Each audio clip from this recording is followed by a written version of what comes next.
Alors, je vais faire une série de vidéos pour vous expliquer le cours sur la cinématique du mouvement d'un système, là, donc, la partie mécanique qui est une partie compliquée.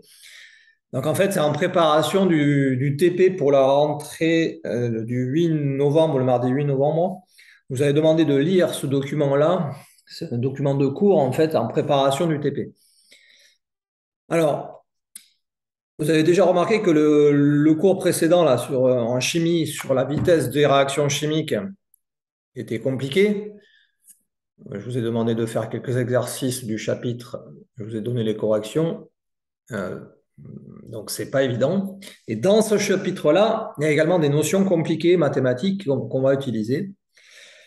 Alors, dans ce chapitre-là, on va étudier ce qu'on appelle la cinématique du mouvement. C'est-à-dire, on va décrire le mouvement des objets autour de nous. C'est-à-dire, en gros, on va expliquer quelles sont les caractéristiques du vecteur vitesse, du vecteur accélération qu'on n'a pas encore vu. On n'a pas vu ça en première, on va le voir en terminale. Donc, dans ce chapitre de cinématique, on décrit le mouvement, on ne tient pas compte des forces. On ne s'intéresse pas aux causes du mouvement qui sont les forces. Ça sera le chapitre d'après qu'on appelle la dynamique. On prend en compte les forces et on verra dans ce chapitre-là les lois de Newton. Dans un premier temps, je vous ai fait un petit rappel de ce qu'on a vu en classe de première sur ce thème-là. Alors, on laisse de côté les forces, donc tout ce que j'ai encadré ici en bleu, on va le laisser de côté, d'après ce que je viens de dire, d'après ce que je viens de dire, et on va s'intéresser donc au vecteur vitesse et à la variation du vecteur vitesse. Alors, première des choses, ici, définition de la trajectoire. Donc, si je prends un exemple précis, alors c'est vraiment très simple, hein. Nous avons un objet qui se déplace, et plus précisément le centre d'inertie d'un objet. En fait, vous allez voir qu'on va étudier uniquement le centre d'inertie de l'objet. Donc là, en fait, on considère l'objet assimilable à un point très petit qui se déplace. Cet objet prend des positions successives que je repère avec un point noir. L'ensemble de ces positions-là représente la trajectoire. Donc entre deux points, évidemment, il n'y a rien. Enfin, on n'a pas repéré la position de l'objet. Donc on peut, à la main, tracer la trajectoire probable entre ces deux points, qui est celle-ci. Donc la trajectoire, ça représente la courbe en rouge que j'ai fait ici. On fait une flèche pour représenter dans quel sens est parcourue la trajectoire. Voilà. Donc ce point qui se déplace, on peut l'appeler M. La première position, on peut l'appeler M1, etc., etc. Et il y a une position I indéterminée. Ici, on a la position I, dont le point, on l'appelle MI. Voilà, on pourrait compter exactement combien de points. Bon, de façon générale, un point quelconque qu'on appelle MI, et le point juste après, MI plus 1 de notation que vous avez vu en mathématiques.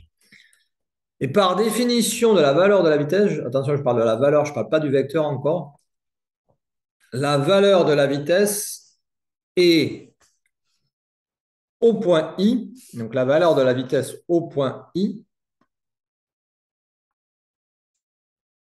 Donc sous-entendu, en fait, c'est la vitesse instantanée au point I.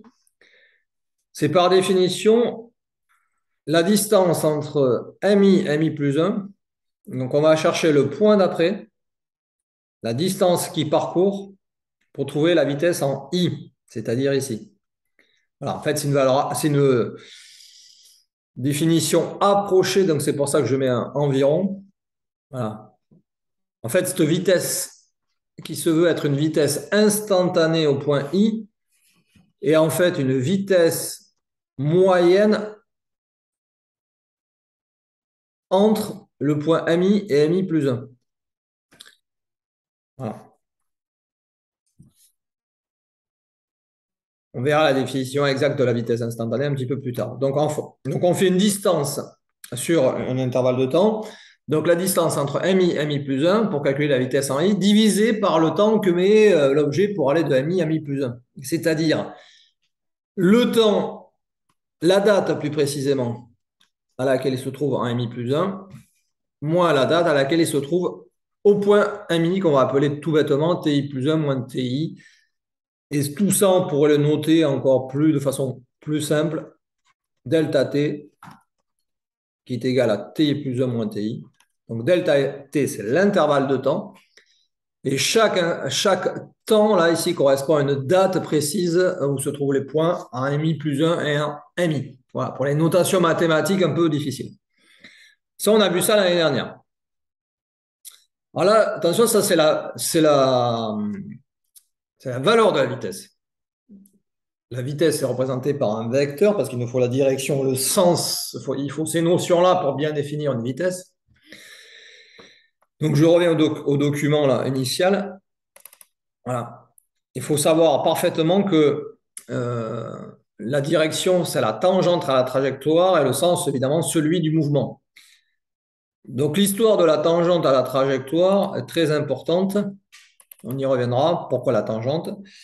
Donc, alors, si j'efface certaines choses ici pour faire un peu de place, ici, la tangente à la trajectoire, elle n'est pas facile à apprécier. Je vous rappelle qu'on veut trouver, on veut tracer le vecteur vitesse en mi plus 1 qui est ici. Voilà. Donc la tangente à la trajectoire, on va l'apprécier sur une trajectoire quelconque ici curviligne, on va l'apprécier à la règle, on va prendre une règle, on va estimer que la tangente, c'est à peu près ça. Voilà. Donc tangent le vecteur vitesse en point mi, on va la tracer vecteur tangent à la trajectoire, on va prolonger le vecteur d'une certaine longueur, on va l'appeler ça le vecteur VI. Et la longueur du vecteur va dépendre de l'échelle qu'on va choisir pour les vitesses. Attention, une échelle des vitesses, hein.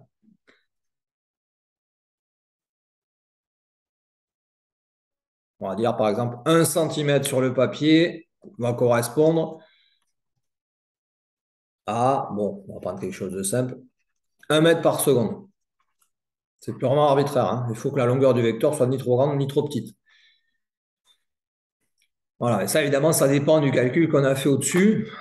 Là, on n'a pas de valeur, donc, voilà, donc vecteur vitesse tangent à la trajectoire dans le sens du mouvement.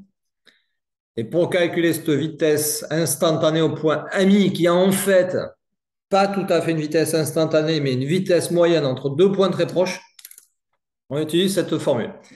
Donc ça, on a déjà vu ça l'année dernière. Qu'est-ce qu'on a vu également? On a vu aussi une notion très importante qui est la variation du vecteur vitesse. La variation du vecteur vitesse, on soustrait deux vecteurs. Donc la variation du vecteur vitesse, alors pourquoi parler de la variation du vecteur vitesse? Parce qu'elle intervient en fait dans les lois de Newton. Là, si je reviens 2 secondes sur quelque chose qu'on a vu là. Sur cette formule, la somme vectorielle des forces est égale à m fois la variation du vecteur vitesse sur delta t. Donc la variation du vecteur vitesse, c'est quelque chose qui est fondamental pour comprendre les mouvements. Donc pour comprendre la variation du vecteur vitesse, il faut déjà avoir compris le vecteur vitesse. Donc variation du vecteur vitesse de i à i plus 1. Donc je fais toujours la valeur finale. Une variation, c'est quelle que soit la variation que je calcule, je ne sais pas, mais la variation, une variation de x, hein, d'une grandeur x un peu quelconque, mathématique, c'est x final moins x initial. Ça, c'est toujours vrai. Variation d'une longueur. Donc, L final moins L initial. Bon, une variation, c'est toujours la valeur finale moins la valeur initiale. Donc ici, la variation du vecteur vitesse entre i et i plus 1. Et il faut deux vecteurs, hein. Le vecteur en i plus 1, en mi plus 1 et le vecteur en i. Et on fait la soustraction des deux. Attention, on soustrait des vecteurs. Donc là, soustraire des vecteurs, c'est beaucoup plus difficile que soustraire des scalaires. Les scalaires, c'est des nombres réels. Là, je soustrais xf moins xi, je soustrais deux scalaires, ça va donner un scalaire. Là, je soustrais deux vecteurs, ça va donner un vecteur. La soustraction de ces deux vecteurs va donner le vecteur variation de vitesse. C'est plus dur là. Pourquoi c'est plus dur? Parce que pour tracer, alors je vais le faire ici, j'ai déjà un exemple sous les yeux. Imaginons une balle qui décrit une trajectoire qu'on pense parabolique là ici. Non, c'est d'une balle. Alors, on ne parle pas de I plus 1, on parle de A et de B. En fait, je veux tracer la variation du vecteur vitesse entre A et B. Donc déjà, il faut tracer le vecteur vitesse en A, tracer le vecteur vitesse en B, et je vais tracer le vecteur, je vais essayer de surligner ici par-dessus, et le vecteur variation de vitesse qui est en fait, donc delta vecteur V ici de A à B. Donc on a, si vous avez bien compris ce que j'ai expliqué, c'est le vecteur vitesse en B, final, entre A et B, donc B c'est le point final, moins le vecteur vitesse en A, point initial. Ce vecteur vitesse, variation de vitesse, on va le tracer au point B.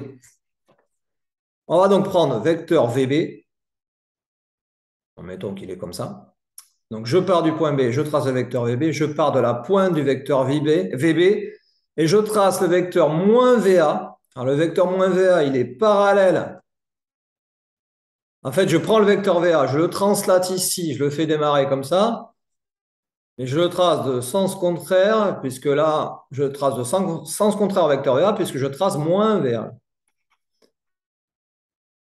Voilà. Je suis parti d'ici, j'ai fait VB, je suis reparti de la pointe de VB, je trace moins VA, je suis parti d'ici, je suis arrivé ici, donc du point de départ au point d'arrivée, j'ai VB, vecteur VB moins vecteur VA, qui représente ce fameux vecteur variation de vitesse, delta V, delta vecteur V, en rouge là. Delta vecteur V est la variation du vecteur vitesse. Donc, faire une variation d'un vecteur, c'est beaucoup plus dur que faire la variation d'un scalaire, de nombre. D'accord? Sur la relation qui est fausse, en fait, et qu'on a tendance à utiliser, c'est de dire que mais la valeur, donc j'enlève les flèches, là, je me dis, ben, j'ai des flèches, c'est des vecteurs, ok, et je me dis, ben, j'enlève les flèches parce que les flèches, ça n'a pas grand intérêt, et je me dis que la valeur, donc sans flèche, la valeur de delta V, eh ben, c'est V, la valeur de V en I plus 1 moins la valeur de V en I. Eh ben, ça c'est pas vrai, ça. Et ça se voit sur la figure. Voilà, parce que chaque vecteur a une direction, un sens. Et si je fais la valeur de VB moins la valeur de VA, la valeur de VB moins la valeur de VA, ça ne fait pas du tout la valeur de delta V, hein. Je vous laisse mettre sur pause pour apprécier ce résultat. Donc, pour avoir la valeur, c'est-à-dire en fait la norme du vecteur delta V, donc là, ça commence à se compliquer, là. Pour avoir la norme du vecteur delta V, c'est-à-dire la valeur du vecteur delta vecteur V, il faut tracer vecteur VB, retrancher le vecteur VA, donc faire VB moins VA, avoir tracé ce vecteur en rouge, et là, la mesure de la longueur du vecteur va nous donner la norme du vecteur delta V. Voilà. Donc en fait, ce qui est correct, c'est de dire que la norme de delta V, c'est la norme de l'ensemble VB moins VA. Mais c'est faux mathématiquement de dire que c'est la norme de VB moins la norme de VA. Pourtant, c'est ce qu'on a envie de dire. Le cerveau humain a envie de dire ça parce que c'est quelque chose de facile qui nous paraît très intuitif. Et bien là, c'est faux. Ça, c'est pas vrai, cette dernière ligne. Ça, moi, la longueur de VB moins la longueur de VA, ça fait pas du tout ça. Ça vient du fait que les vecteurs n'ont pas la même direction. Donc, on avait fait ça l'année dernière. Donc là, c'était juste une première petite vidéo pour vous remettre en mémoire ce qu'on avait fait sur les tracés de vecteurs pseudo-instantanés. Voilà. Et je ne détaille pas ce que j'ai encadré en bleu, parce que j'ai dit dans ce chapitre-là, je m'intéressais à la cinématique, c'est-à-dire à la description du mouvement. Première petite vidéo pour expliquer ce document et après d'autres qui vont suivre pour expliquer le reste. Voilà.